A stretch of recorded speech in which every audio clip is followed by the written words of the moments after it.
Dans la communauté chinoise d'outre-mer, il était surnommé le génie de la médecine traditionnelle chinoise, ayant guéri d'innombrables cas de maladies incurables. Les patients le considéraient comme leur dernier espoir. Il n'était pas seulement un médecin talentueux, mais aussi un maître des 5 arts taoïstes: la montagne, la médecine, la divination, la physiognomonie et la destinée. Les gens l'honoraient comme le dernier sage taoïste des temps modernes. Ses compétences en divination permettaient non seulement de prédire l'avenir avec une précision incroyable, mais aussi de changer le destin. Il était connu sous le nom de divin médecin, Enge Iha. En janvier 2012, Enge Iha est décédé à l'hôpital universitaire de médecine de Taipei, laissant derrière lui de nombreux ouvrages et documents d'enseignement. Ce qui est étonnant, c'est que lorsque les gens ont revu ses vidéos de cours, ils ont découvert qu'il avait prédit son propre destin. Enge Iha était une figure controversée. Certains le vénéraient comme un divin médecin, d'autres pensaient qu'il était un taoïste ayant ouvert le troisième œil, tandis que certains le considéraient comme un imposteur.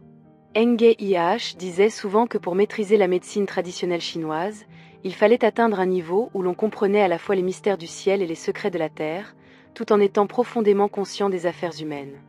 Cette déclaration reflétait son attitude et sa passion pour la médecine traditionnelle chinoise et les sciences occultes, qui sont étroitement liées. Devenir un grand médecin est difficile, mais une fois ce niveau atteint, on devient véritablement exceptionnel. Vous regardez la chaîne Affaires réelles, où nous explorons ensemble les affaires les plus mystérieuses et les histoires les plus fascinantes que vous n'avez peut-être jamais entendues. Comme d'habitude, avant de plonger dans la vie de ce génie de la médecine traditionnelle chinoise et de ses controverses, n'oubliez pas de laisser un like, de vous abonner et d'activer les notifications pour nous soutenir. Maintenant, explorons ensemble cette histoire. Avant de commencer, je tiens à préciser que le contenu d'aujourd'hui abordera de nombreuses connaissances liées à la médecine traditionnelle chinoise, ainsi que des éléments mystiques. Par conséquent, je vous invite à apprécier cette histoire comme un divertissement spirituel.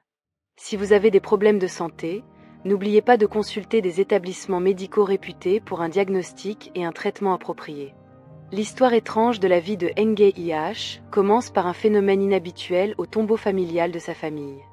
On raconte que les grands talents sont souvent accompagnés de signes mystérieux, comme des lumières rouges dans le ciel ou des chants d'oiseaux en chœur. Le grand-père de Enge Iha avait également raconté une histoire étrange survenue dans la famille. Cela s'est passé il y a de nombreuses années, avant la naissance de Enge Iha, dans le village de Linash, district de Kimxuyan, à l'ouest de la ville de Tian, dans la province de Trijian. Dans le tombeau familial de la famille Enge, des bruits étranges se faisaient souvent entendre, ce qui inquiétait les villageois. Curieux, les villageois se sont rassemblés et ont décidé d'ouvrir le cercueil pour découvrir la vérité. À leur grande surprise, ils ont trouvé à l'intérieur un moineau doré en train de combattre une carpe. Le moineau et la carpe se sont battus férocement, puis soudainement, le moineau s'est envolé et la carpe a sauté avant de disparaître vers une colline voisine. Depuis, les villageois ont appelé ce tombeau le tombeau du moineau doré, et la colline de la carpe. Ces deux lieux existent encore aujourd'hui. Le grand-père de Enge Iha croyait fermement au Feng Shui. Après avoir entendu cette histoire étrange, il a invité de nombreux maîtres en Feng Shui à examiner le site. Tous ont conclu que ce phénomène annonçait l'apparition d'un médecin célèbre parmi les descendants de la famille Enge. Bien que la famille Enge ait affirmé que l'histoire du moineau doré et de la carpe était vraie, elle reste très mystérieuse. Vous pouvez la considérer comme une légende. Le grand-père de Enge Iha avait initialement placé ses espoirs dans son fils, le père de Enge Iha, Enge Chielenge. Enge Chielenge était un étudiant assidu depuis son plus jeune âge, se rappelant toujours que 3 jours sans lire rendent le visage hideux. À 15 ans, il a été admis au lycée de Tian avec d'excellents résultats. À 17 ans, il a été transféré au lycée Kimoa. Le directeur, impressionné par ses résultats, a voulu l'envoyer à l'Université du Sud-Ouest pour poursuivre ses études. Cependant, en 1943, le directeur est décédé lors d'un bombardement pendant la guerre contre le Japon, brisant ainsi le rêve universitaire de Enge Chielenge. En 1946, pour fuir la guerre, Enge Chielenge s'est rendu à Taïwan. En 1948, il a finalement réalisé son rêve universitaire. Bien qu'il ait obtenu de nombreux succès académiques, il n'était pas intéressé par la médecine traditionnelle chinoise. Ainsi, La prédiction selon laquelle un descendant de la famille Enge deviendrait un médecin célèbre ne s'est pas réalisée en lui. Cependant, Engechi LNG et sa femme, Chodea Chamin, ont eu 6 enfants, 4 garçons et 2 filles. Enge IH, le deuxième fils, est né en 1954.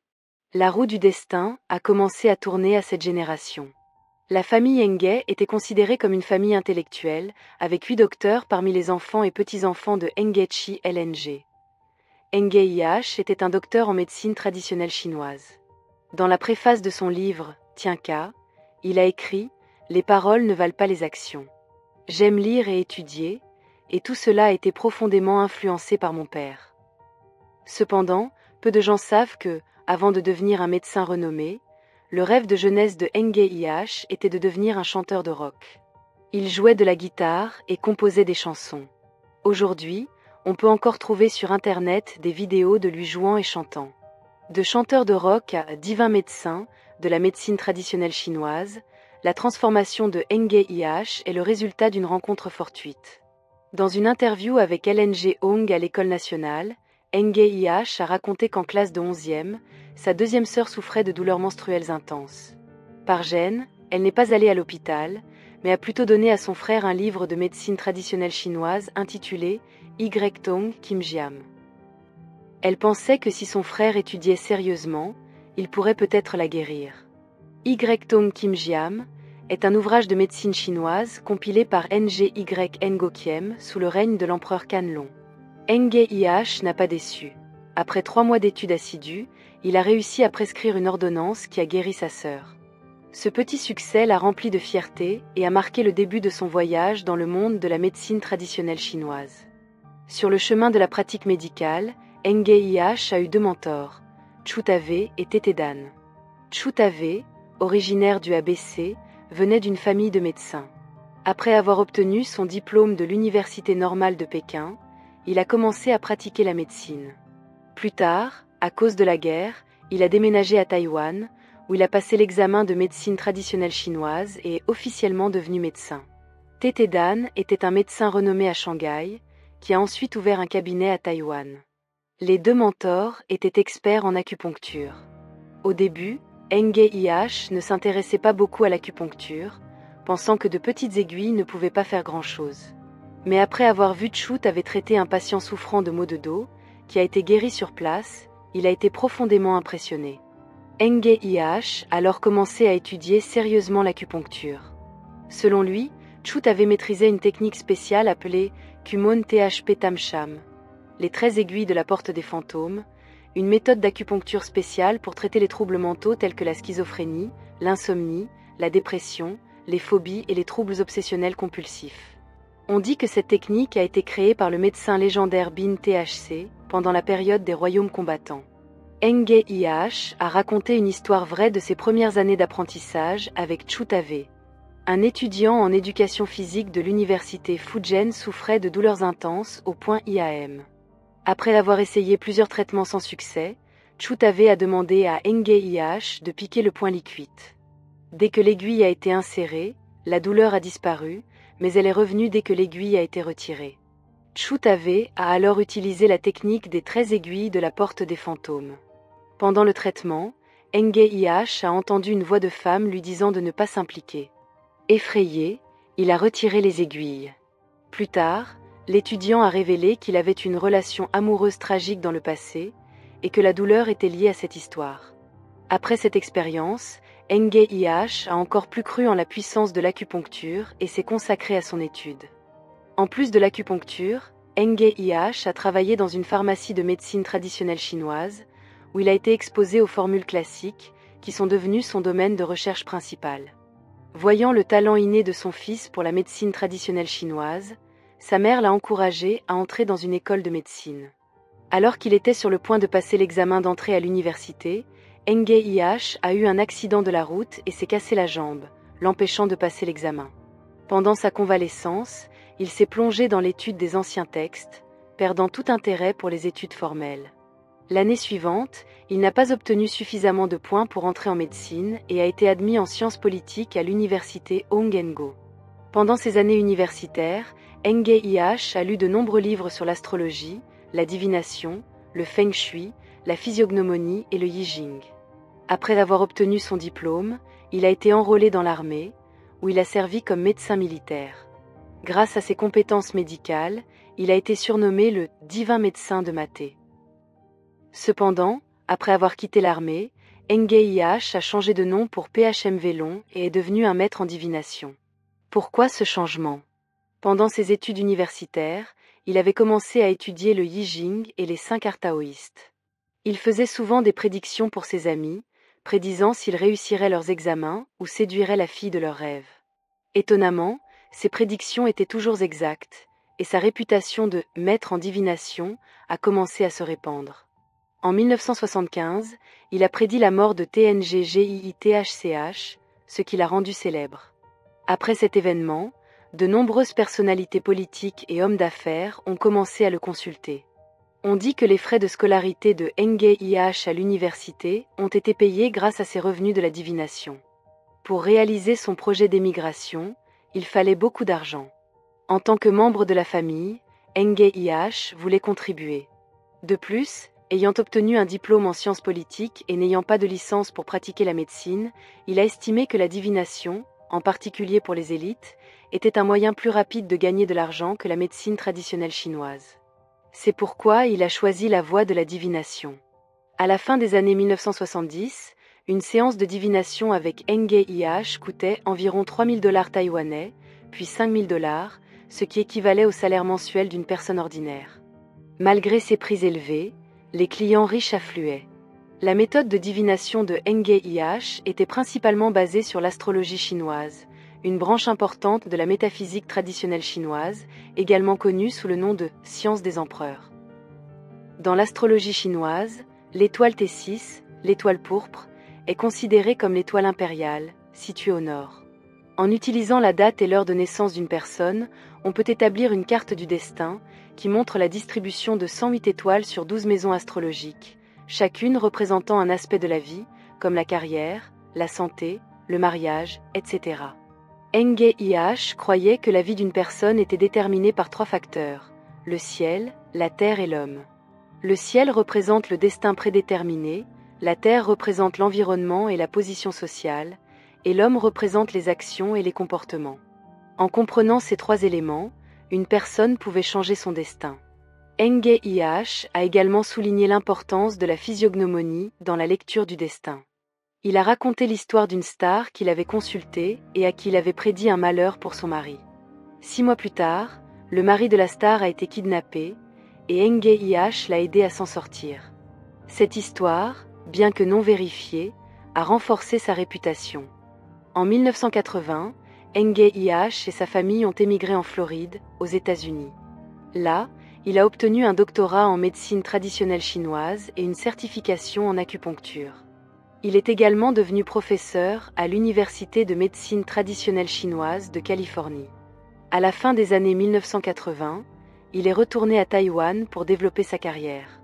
En 1988, il a commencé à enseigner à Taipei, donnant des cours sur l'astrologie et le feng shui.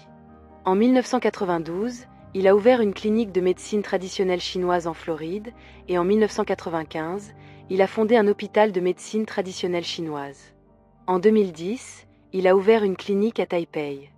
Dans les années 1990, il a commencé à enregistrer des cours sur la métaphysique, le feng shui et la médecine traditionnelle chinoise, et a publié des CD pour diffuser ses enseignements.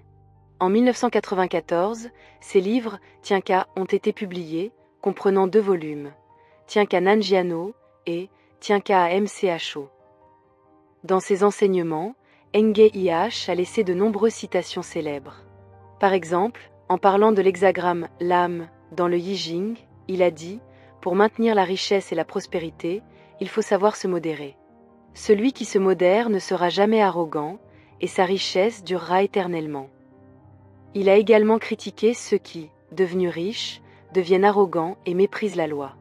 En parlant de l'hexagramme Ti, il a dit « La modération est la clé de l'équilibre.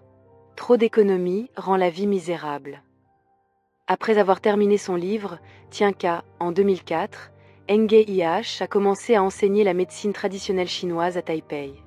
En 2005, Il a commencé à écrire son livre Nanka et à enregistrer des DVD d'enseignement. À cette époque, il avait de nombreux disciples aux États-Unis, en Chine continentale, à Hong Kong, à Taïwan et ailleurs. Parmi eux se trouvaient des talents de la Silicon Valley et des hommes d'affaires renommés. L'un de ses disciples les plus éminents était le docteur Liu Lchng, professeur à l'Institut de recherche clinique en médecine traditionnelle chinoise de l'Université de médecine chinoise du Guangxi. Un autre était le professeur MNH DNH de l'Institut national de technologie des États-Unis, et Li Tong'an, un ingénieur en électronique diplômé de Stanford et titulaire d'un MBA de l'Université de Californie à Berkeley. En 2009, Henge IH a été invité à participer au 3e forum de Fuyang organisé par l'Association de médecine traditionnelle chinoise à Shanghai. Sa présentation a attiré l'attention et a reçu des applaudissements nourris. Par la suite, il a été interviewé par l'animateur célèbre LNG Hong dans l'émission QHCNG. Cette interview a rendu Henge IH encore plus célèbre en Chine. Dans ces dernières années, Henge IH s'est installé à Taipei, qu'il considérait comme sa véritable patrie. En 2007, après avoir terminé son livre Nanka, il a commencé à écrire Aka. Il avait prévu de terminer la trilogie Tianka, Nanka et Aka. Malheureusement, en 2012, alors que Aka était encore inachevé, Henge IH est décédé, laissant ses admirateurs dans le désarroi. Dans la nuit du 29 janvier 2012, Henge IH est tombé dans le coma chez lui à Taipei. Sa famille l'a emmené à l'hôpital universitaire de médecine de Taipei, où il est décédé 2 jours plus tard, le 31 janvier, à l'âge de 59 ans. Le diagnostic de l'hôpital était une insuffisance cardiaque et pulmonaire. Ses funérailles ont été discrètes, avec seulement une petite cérémonie organisée par son fils et son disciple Li Tong'an. Après sa mort, de nombreuses rumeurs ont circulé sur les causes de son décès. Certains de ses disciples ont affirmé qu'il était mort d'épuisement à force de soigner des patients, d'écrire des livres et d'enseigner. D'autres ont suggéré qu'il avait révélé trop de secrets célestes et en avait subi les conséquences. Certains croyaient même qu'il n'était pas vraiment mort, mais qu'il avait choisi de disparaître, car il avait prédit sa propre mort à l'âge de 59 ans. Il pensait qu'un homme comme Henge IH, capable de changer le destin, ne pouvait pas simplement accepter sa mort. En regardant en arrière, la vie de Henge IH a toujours été controversée. Ceux qui croyaient en lui le louaient, tandis que ceux qui ne croyaient pas l'accusaient d'être un charlatan. Sur Internet, il y a de nombreux articles louant ses compétences médicales. Par exemple, une personne a écrit que sa mère souffrait d'un goitre et que, grâce aux prescriptions de Henge IH, sa santé s'était améliorée. Un autre article raconte qu'un homme politique américain, Rick, atteint d'un cancer de l'estomac, a été soigné par Henge IH et a guéri. Cependant, ces histoires ne peuvent pas être vérifiées et pourraient être des exagérations de ses partisans. En même temps, Henge IH exprimait des opinions controversées, comme celle selon laquelle le VIH ne causait pas la mort et pouvait être facilement traité avec des herbes chinoises. Ces opinions ont été rejetées par les experts en médecine moderne. Henge IH était également très critique envers la médecine occidentale, affirmant que seule la médecine chinoise pouvait faire face au destin. Cependant, ses détracteurs ont souligné que s'il était si doué pour changer le destin, pourquoi n'a-t-il pas pu changer le sien et éviter sa mort à 59 ans? En plus des éloges, il y avait aussi des critiques. Une personne nommée Jennifer accusait Henge IH d'être un imposteur sans éthique médicale, affirmant qu'il profitait de patients atteints de cancer en phase terminale pour gagner de l'argent. D'autres ont critiqué les frais élevés de ses consultations, bien plus chers que ceux des grands hôpitaux. Une histoire notable est que, bien que Henge IH se soit présenté comme un grand maître de la médecine traditionnelle chinoise et un expert en divination, il est finalement mort d'un cancer du foie. Alors, Henge IH était-il vraiment un divin médecin ou simplement un imposteur? Chacun aura une réponse différente. Cependant, cette histoire montre l'injustice dans l'évaluation des gens. Certains peuvent l'adorer, tandis que d'autres le critiquent férocement. Cela reflète la diversité des approches et des perceptions en matière de santé et de médecine.